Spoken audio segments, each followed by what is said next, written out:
Assalamualaikum warahmatullahi wabarakatuh. Alhamdulillahirrabbilalamin. Kali ini kita masih bisa berjumpa lagi walaupun secara virtual atau secara online. Dan untuk kali ini, di video ini, saya akan mencoba mencoba memberikan penjelasan mengenai pelajaran sejarah Indonesia kelas 11. Khususnya untuk anak-anak kelas A, B, C, D, hingga G di bab 2, yaitu bab mengenai proklamasi kemerdekaan dan Republik Indonesia awal. Semoga anak-anak masih ingat bagaimana sejarah di bab 1 dulu, bahwa sebelum Indonesia merdeka, Indonesia pernah dijajah oleh negara Jepang. Dan di bab 1 kemarin, anak-anak sudah belajar bagaimana akhirnya Jepang itu bisa datang ke Indonesia dan bagaimana perjuangan bangsa Indonesia dalam mengusir Jepang, mengusir penjajahan Jepang. Gitu. Untuk di bab 2 kali ini, kita akan belajar mengenai proklamasi kemerdekaan dan Republik Indonesia awal. Nah, ini proklamasi kemerdekaan dan Republik Indonesia awal. Untuk di bab ini nanti kita akan belajar ada 3 subbab yang akan kita pelajari. Yang pertama adalah mengenai proklamasi kemerdekaan itu sendiri, proklamasi yang terjadi pada tanggal 17 Agustus 1945. Akan tetapi sebelumnya kita akan mempelajari peristiwa apa saja yang melatar belakangi atau memicu adanya proklamasi kemerdekaan tahun 45. Sehingga nanti akan kita pelajari dalam subbab yaitu pra-proklamasi. Nah, apa saja peristiwa yang ada dalam pra-proklamasi itu? Yang pertama ada kekalahan Jepang dalam Perang Asia Pasifik. Yang kedua ada perselisihan golongan muda dan golongan tua. Dan yang ketiga ada peristiwa Rengas Dengklok. Setelah belajar tentang pra-proklamasi, kemudian proklamasi kemerdekaan, kita akan mempelajari juga tentang keadaan Republik Indonesia di awal. Sehingga kita pelajari di subbab yaitu pasca proklamasi. Ada apa di pasca proklamasi? Tentunya ada pembentukan pemerintahan. Yang pertama, kita akan belajar dulu mengenai peristiwa pra-proklamasi. Yang pertama adalah kekalahan Jepang dalam Perang Asia Pasifik. Kita akan belajar dalam bentuk timeline atau garis waktu. Nah, ada mulai tanggal 7 September tahun 44 sampai 24 Agustus 45. Ada apa ini? Diawali dulu dari tanggal 7 September 1944. Pada tanggal ini sebenarnya Republik Indonesia sudah pernah dijanjikan kemerdekaan oleh Perdana Menteri Jepang dan dikenal dengan perjanjian Kuniaki Koiso, bahwasanya nanti Indonesia akan merdeka pada tanggal 24 Agustus tahun 45. Nah, ternyata Jepang walaupun menjanjikan kemerdekaan, Jepang nggak cuma tinggal diem doang. Ternyata Jepang juga memberikan langkah-langkah realis atau langkah-langkah realistis untuk mewujudkan janjinya. Sehingga pada tanggal 1 Maret 1945, Jepang membentuk yang namanya BPUPKI atau Badan Penyelidik Usaha-Usaha Persiapan Kemerdekaan Indonesia. BPUPKI ini dibentuk oleh Jenderal Kumail Chiharada. Nah, setelah tanggal 1 Maret 1945 BPUPKI ini dibentuk dan diketuai oleh siapa? Yaitu diketuai oleh Dr. Rajiman Widyo Diningrat. Kemudian BPUPKI ini melaksanakan sidangnya 2 kali sidang. Sidang yang pertama yaitu tanggal 29 Mei sampai 1 Juni tahun 45, yang mana agenda sidang yang pertama adalah untuk menyusun konsep dasar negara. Hingga akhirnya pada tanggal 1 Juni tahun 45 tercetuslah dasar negara bangsa Indonesia yaitu Pancasila. Sehingga tanggal 1 Juni tahun 45 itu dikenal dengan hari kelahiran Pancasila. Nah, setelah 1 Maret 1945 membentuk BPUPKI, kemudian ternyata ada kejadian yang tidak terduga yang dialami oleh negara Jepang. Yaitu pada tanggal 6 Agustus tahun 45, satu kota di Jepang bernama kota Hiroshima dibom atom oleh sekutu. Nah, ketika dibom atom oleh sekutu ini di kota Hiroshima, kemudian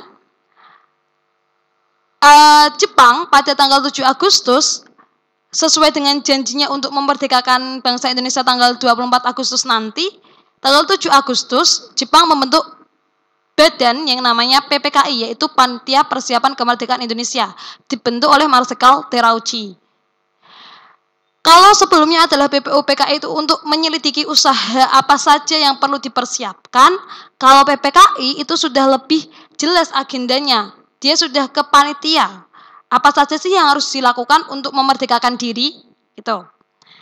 Nah, setelah tanggal 7 Agustus Jepang membentuk PPKI, ternyata di negara Jepang sana, tanggal 9 Agustus dibom lagi oleh sekutu, yaitu di kota yang namanya Nagasaki.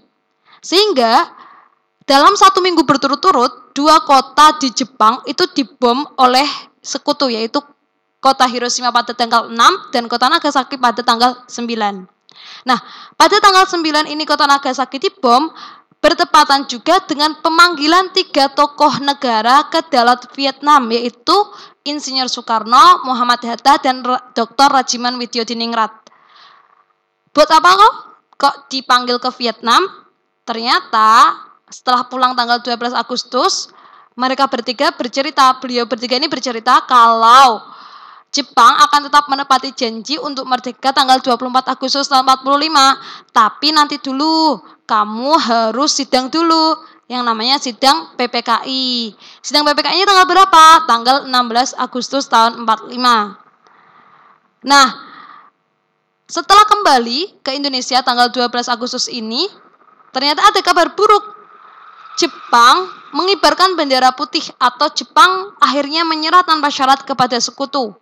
Nah, penyerahan tanpa syarat Jepang kepada sekutu ini kemudian menjadi tanda tanya besar.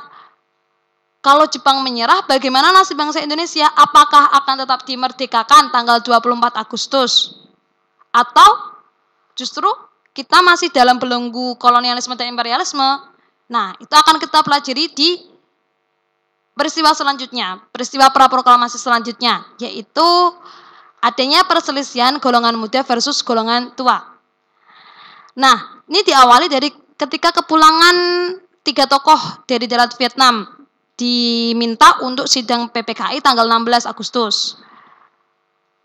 Ketika tanggal 14 Agustus Jepang sudah menyerah tanpa syarat kepada sekutu, kemudian tanggal 15 Agustus ini pagi harinya terdengar kabar bahwa Jepang menyerah tanpa syarat kepada sekutu, tapi Jepang harus jaga status quo. Apa sih artinya status quo itu? Status quo adalah status bahwa Jepang itu harus masih tetap mempertahankan daerah kekuasaannya. Artinya, Jepang itu nggak boleh kembali ke negara Jepang atau nggak boleh meninggalkan Indonesia sebelum sekutu datang. Gitu. Otomatis, dengan arti kata status quo tersebut, berarti sebelum sekutu datang, berarti Indonesia masih akan tetap dalam kekuasaan Jepang. Dan ketika sekutu datang, otomatis negara Indonesia itu dilimpahkan kepada sekutu. Artinya gimana? Artinya ya Indonesia nggak bakal merdeka lagi, gitu loh. Nah, akhirnya siang harinya, karena golongan muda itu adalah orang yang sangat ambisius, melihat bahwa ini momentum yang paling tepat buat bangsa Indonesia untuk memerdekakan diri. Golongan muda akhirnya mendesak para golongan tua untuk segera merdeka. Tapi golongan tua yang diwakili oleh Pak Karno menolak. Kenapa? Karena ini loh tadi kita tuh disuruh yang namanya diminta untuk sidang dulu tanggal 16 Agustus tahun 45. Nah, karena golongan muda geram dengan keputusan golongan tua yang menolak untuk segera mungkin merdeka, akhirnya para pemuda rapat di gedung bakteriologi. Di mana gedung bakteriologi ini di Fakultas Kedokteran UI. Jam 8 mereka rapat. Rapat akhirnya memutuskan bahwa harus segera merdeka. Tetapi ternyata setelah rapat ini, salah satu pemuda datang ke Pak Karno. Bilang, Pak ayo segera merdeka. Ternyata Pak Karno tetap menolak. Akhirnya mereka rapat lagi di Asrama Baperpi, Jalan Cikini 71 Jakarta. Dan jam 12 malam disepakati bahwa Sepertinya mungkin saja ya Pak Karno dan Bung Hatta nggak mau segera merdeka itu jangan-jangan ada pengaruh dari orang Jepang. Karena apa? Karena PPKI ini kan tadi bentukan Jepang. Sedangkan Pak Karno itu adalah ketua dari PPKI. Akhirnya para pemuda sepakat diculik saja, diasingkan, dinetralisir atau dihindarkan dari berbagai macam gangguan. Nah, inilah yang kemudian melatar belakangi atau memicu peristiwa yang namanya peristiwa Rengas Dengklok, peristiwa pra-proklamasi ketiga, yaitu peristiwa Rengas Dengklok. Nah, peristiwa Rengas Dengklok ini diawali dari hal yang sama tadi. Ketika Jepang menyerah tanpa syak pada sekutu, tapi Jepang harus masih jaga status quo. Kemudian golongan muda itu sudah semangatnya untuk segera merdeka, tapi golongan tua entar aja deh. Akhirnya tanggal 16 Agustus pagi subuh, pemuda menculik Bung Karno dan Bung Hatta untuk diasingkan ke Rengas Dengklok. Nah, di Rengas Dengklok, para pemuda membujuk Pak Karno dan Bung Hatta, ayo dong Pak, merdeka. Di Jakarta, situasi di Jakarta, para tetua yang diwakili oleh Ahmad Subarjo dibujuk oleh seorang pemuda yang namanya Wikana. Wikana ini akhirnya berunding dengan Pak Ahmad Subarjo dan menemui kesepakatan bahwa Bung Karno dan Bung Hatta akan dilepas dari Rengas Dengklok, akan tetapi Pak Ahmad Subarjo ini harus janji kalau kita bakal merdeka, bakal memproklamasikan diri. Akhirnya sepakat kalau nanti tanggal 17 ya dia proklamasi. Paling lambat terjadi jam 12 siang. Akhirnya siang harinya Bung Karno dan Bung Hatta dikembalikan lagi ke Jakarta dan malam harinya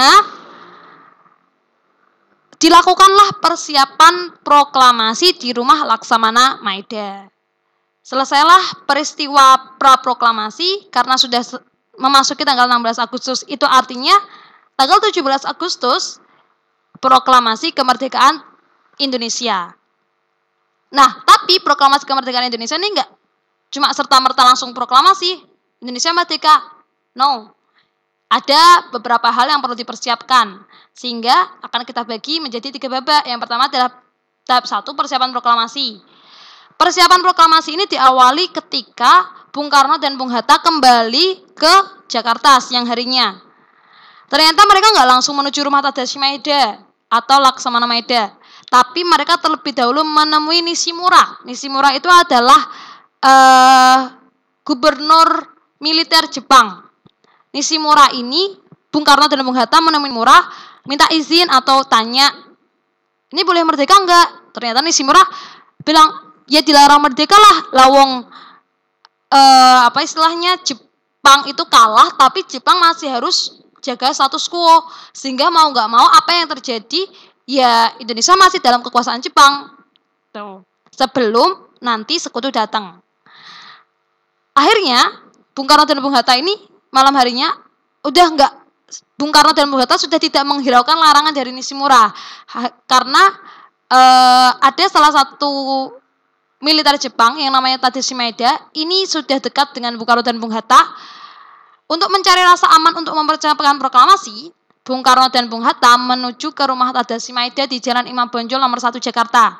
Di sana turut serta juga Ahmad Subarjo, BM Diah, Soekarni, Sudiro, Sayuti Melik, dan juga para pemuda lainnya. Nah, di sanalah dirumuskan teks proklamasi mulai pukul 23.00 atau pukul 11 malam sampai subuh. Teks proklamasi dirumuskan oleh yang namanya Pak Karno. Bung Karno merumuskan teks proklamasi. Ditulis tangan, kemudian dimintakan pendapat ke forum. Terus, setelah selesai, Bung Karno meminta pendapat gimana kalau nanti teks proklamasi ini ditandatangani oleh yang namanya seluruh forum yang hadir di sini, termasuk anggota PPKI. Tapi para pemuda menolak. Jangan Pak, kenapa? Karena PPKI ini bentukan Jepang. Cukuplah atas nama bangsa Indonesia. Siapa? Bung Karno dan Bung Hatta. Setelah Insinyur Soekarno menulis konsep naskah proklamasi, kemudian diserahkan ke Sayuti Melik. Sayuti Melik diminta untuk mengetik naskah proklamasi. Tuh, persiapan proklamasinya seperti itu. Kemudian pagi harinya, tanggal 17 Agustus, Indonesia merdeka. Indonesia memproklamasikan diri sebagai sebuah negara yang bebas dari kolonialisme dan imperialisme. Tempat dan waktu proklamasinya ada di Jalan Pegangsaan Timur 56 Jakarta pada pukul 10 WIB. Yang mana ketika itu yang menjahit bendera itu Bu Fatmawati, penjahit bendera merah putih pertama, istrinya Bung Karno. Nah, baik, urutan rangkaian acara proklamasi apa aja? Yang pertama ada pembacaan teks proklamasi dibacakan oleh Bung Karno. Kemudian pengibaran bendera. Bendera ini dikibarkan oleh Latif Hindradiningrat dan Suhud. Selanjutnya ada sambutan-sambutan. Sambutan yang pertama ini oleh Suwiryo. Suwiryo itu adalah wali kota Jakarta ketika itu. Kemudian sambutan yang kedua oleh Dr. Muwardi, yaitu Ketua Pemuda. Nah, setelah tanggal 16 ini persiapan, tanggal 17 ini pukul 10 memproklamasikan diri. Kemudian kalau proklamasi dilaksanakan di Pegangsaan Timur 56 Jakarta di rumahnya Bung Karno, berarti yang tahu ya hanya orang-orang yang ikut upacara proklamasi. Terus akhirnya Bung Karno memerintahkan pengumuman proklamasi atau pengumuman kemerdekaan bangsa Indonesia. Nah, pengumuman ini melalui beberapa media. Yang pertama itu media elektronik terlebih dahulu. Ketika itu ada salah seorang wartawan namanya Syahrudin. Ini diminta Bung Karno untuk menuju ke kantor berita namanya Antara. Kalau dulu namanya Domei. Kantor berita Antara ini untuk menyiarkan kabar bahwa bangsa Indonesia telah merdeka.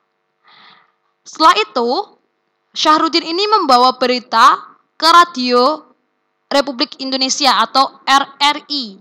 Nah, di RRI ini ada yang namanya Widen B. Panelwen selaku ketua RRI, ada operator namanya F. Wus, dan ada penyiar namanya Yusuf Pangadipuro. Pas waktu siaran ternyata sudah diperingatkan oleh Jepang, sehingga RRI ini akhirnya diblokade oleh tentara Jepang. Tapi Yusuf Pangadipuro ini gak kehabisan akal. Dia punya temen teknisi luar, yaitu Sukamto, Sukarman, Susila Harja, dan Suhendar, diminta untuk membuat pemancar lain, pemancar rahasia atau pemancar baru, sehingga masih bisa disiarkan proklamasi kemerdekaan. Namanya adalah Menteng 32 DJK1. Tuh, akhirnya lewat radio lah kemerdekaan bangsa Indonesia itu tersiar ke seantero negeri. Tapi selain itu, ada juga media cetak yang digunakan, yaitu surat kabar. Surat kabar pertama yang mengumumkan bahwa Indonesia telah merdeka adalah surat kabar Suara Asia yang berada di Surabaya. Selain lewat media elektronik dan juga media cetak, ada juga yang melalui dari mulut ke mulut. Ini oleh anggota PPKI, Teuku Muhammad Hasan, Sam Ratulangi, I Gusti Ketut Puja, mohon maaf ini tulisannya salah, seharusnya I Gusti Ketut Puja. Ini adalah anggota PPKI yang nanti beliau bertiga ini menjadi gubernur di provinsi masing-masing. Selain itu para pemuda, ada Burhanuddin Muhammadiyah atau BMDiyah, Salahuddin Mulik dan Sumanang, ini menyiarkan kemerdekaan Indonesia via pers. Gitu. Nah, setelah belajar peristiwa proklamasi, kemudian belajar juga apa saja sih rangkaian proklamasi yang ada. Selanjutnya kita akan belajar mengenai bagaimana kondisi Republik Indonesia di awal kemerdekaan, atau peristiwa apa saja sih yang ada di pasca proklamasi. Nah, ini dia. Ada peristiwa pasca proklamasi. Peristiwa pasca proklamasi intinya tuh satu, yaitu adanya pembentukan pemerintahan. Kan nggak mungkin tuh udah merdeka tapi nggak punya pemerintahan, nggak tahu siapa presidennya, nggak tahu badan-badan negaranya apa aja. Akhirnya karena sebelumnya itu sudah punya kepanitiaan untuk mempersiapkan kemerdekaan, akhirnya dilanjutkan tugasnya untuk membahas tentang pemerintahan melalui PPKI atau Panitia Persiapan Kemerdekaan Indonesia. Nah, pembentukan pemerintahan ini ada 3 inti yang utama. Yang pertama adalah perumusan dasar negara. di sidang PPKI pertama. Yang kedua, pembentukan organisasi pemerintahan. Kan nggak mungkin udah ada negara tapi nggak tahu bagaimana nanti jalannya negara, terus bagaimana nanti siapa yang memerintah, siapa yang memimpin. Dan yang ketiga, adanya badan pelengkap negara. Badan pelengkap ini yang nanti itu akan menjadi cikal bakal DPR, TNI, dan yang lainnya.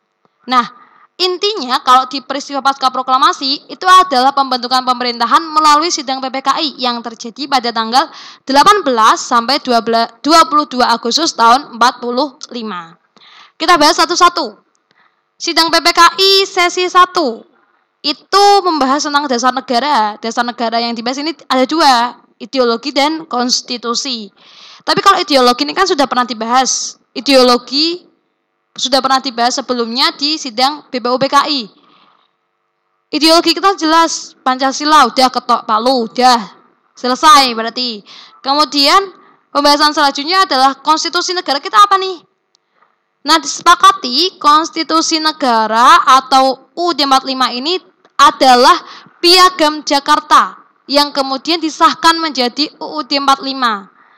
Piagam Jakarta ini adalah hasil kerja dari Panitia 9 pada tanggal 22 Juni tahun 45. Tapi ternyata nggak sampai situ aja. Ternyata masih ada perselisihan mengenai UUD ini. Kenapa? Karena UUD yang sebelumnya itu di hari Piagam Jakarta itu menurut belum mengakomodir keinginan atau istilahnya hak seluruh rakyat Indonesia. Kenapa? Seperti yang ini, yang saya highlight kuning ini. Di sini ada kata-kata dengan berdasarkan kepada ketuhanan dengan kewajiban menjalankan syariat Islam bagi pemeluknya. Padahal rakyat Indonesia kan nggak cuma orang Islam toh.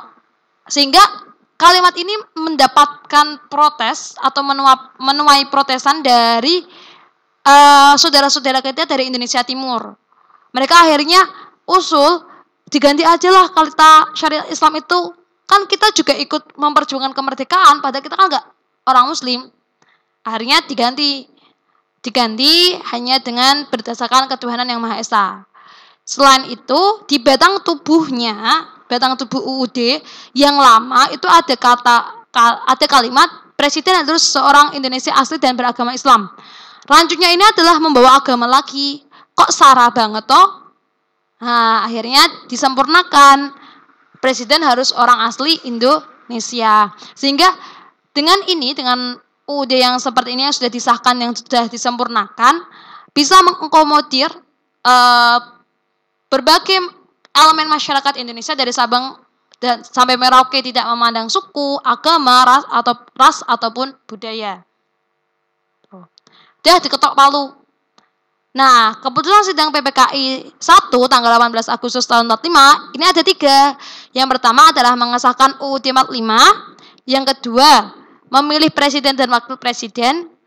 Presiden dan wakil presiden ini dipilih tidak melalui pemilu, tapi dilihat atas jasa-jasa beliau yang telah banyak memperjuangkan kemerdekaan bangsa Indonesia, yaitu Bung Karno dan Bung Hatta. Akhirnya dipilih dan dilantik menjadi presiden dan wakil presiden pertama Republik Indonesia.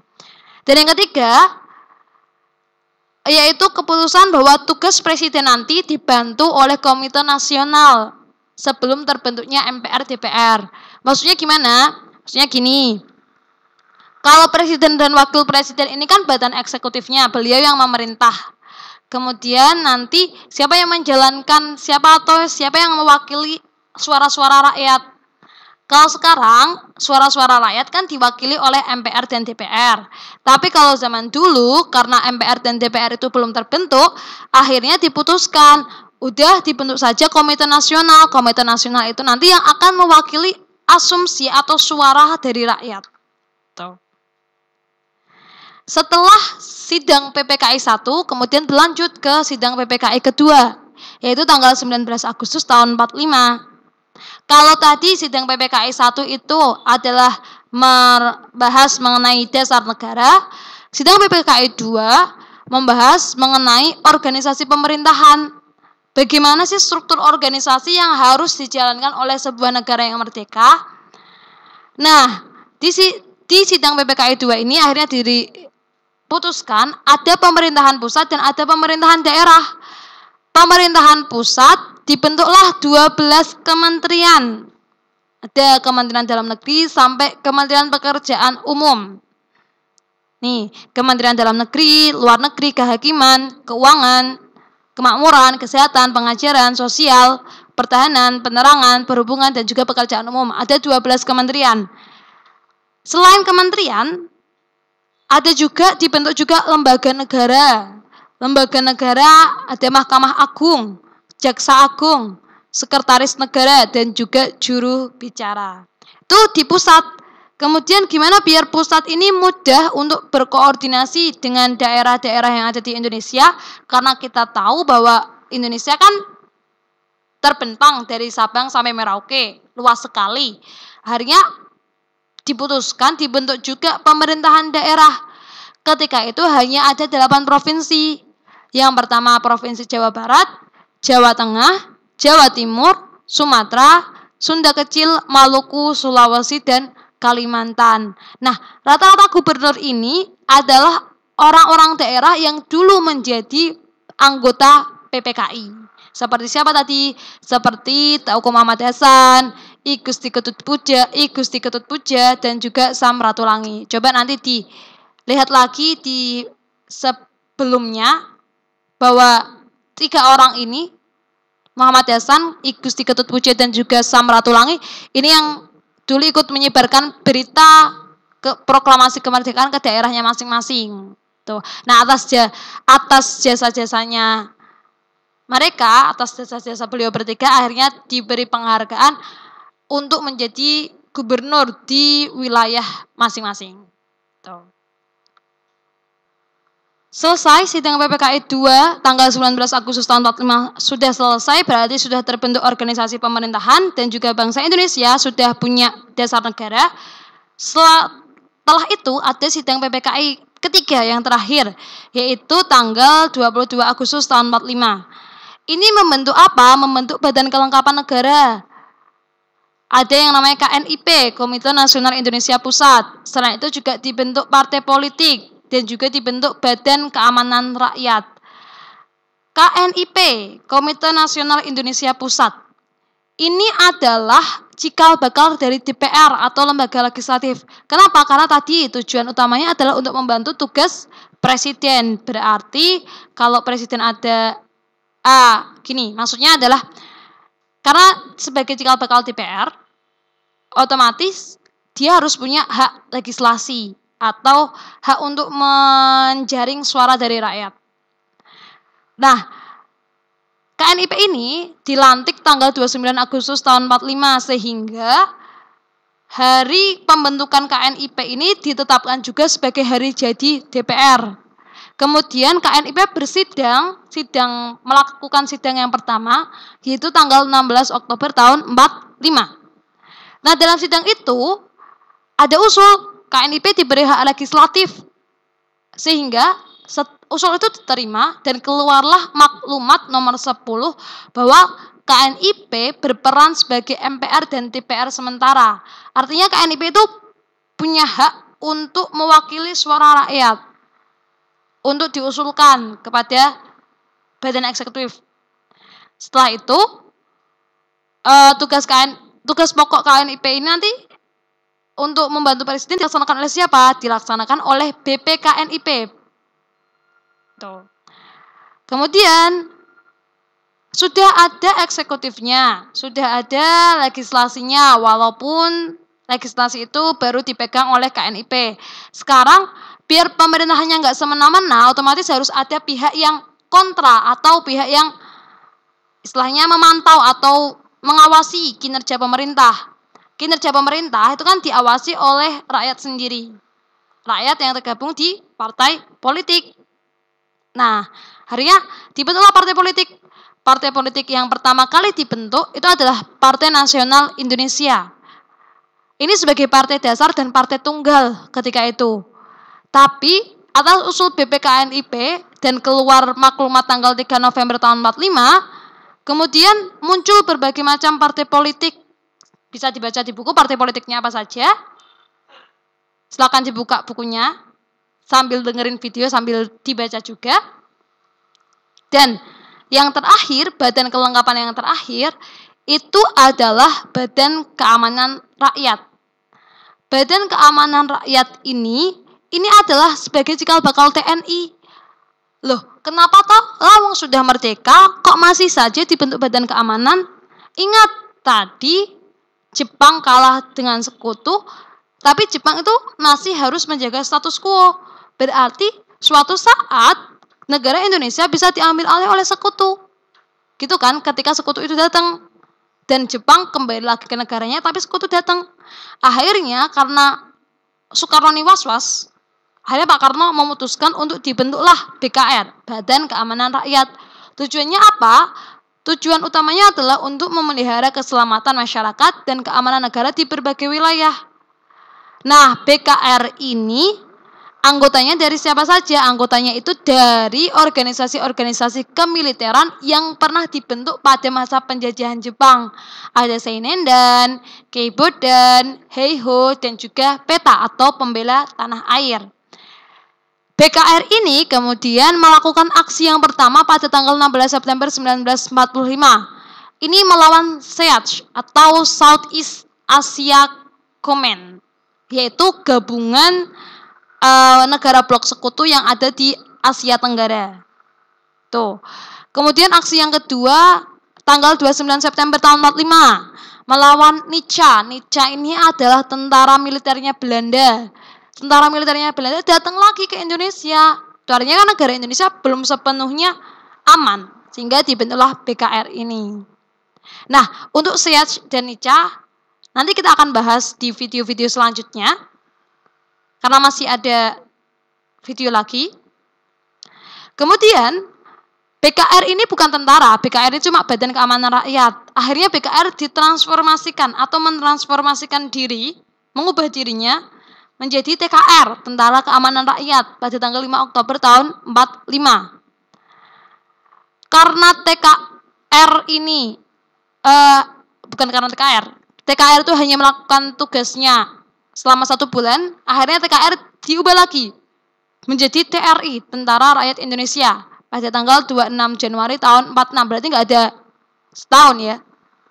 Nah, TRI ini sebenarnya udah ada posnya masing-masing. Ada yang jaga TRI Angkatan Darat, Angkatan Laut, Angkatan Udara. Tapi ada juga TRI yang berasal dari kelompok-kelompok tertentu. Itu artinya kan belum menyatu. Hingga nanti dikhawatirkan terjadi perpecahan sendiri di tubuh Tentara Rakyat Indonesia. Sehingga berakhirlah ada yang namanya TNI, Tentara Nasional Indonesia, yang sampai sekarang masih ada. Tentara Nasional Indonesia ini dibentuk pada tanggal 3 Juni 1947. Hingga akhirnya TNI ini ada TNI Angkatan Darat, Angkatan Laut, dan Angkatan Udara. Itu sekelum cerita mengenai proklamasi kemerdekaan bangsa Indonesia. Garis besarnya ada 3 ini tadi, yaitu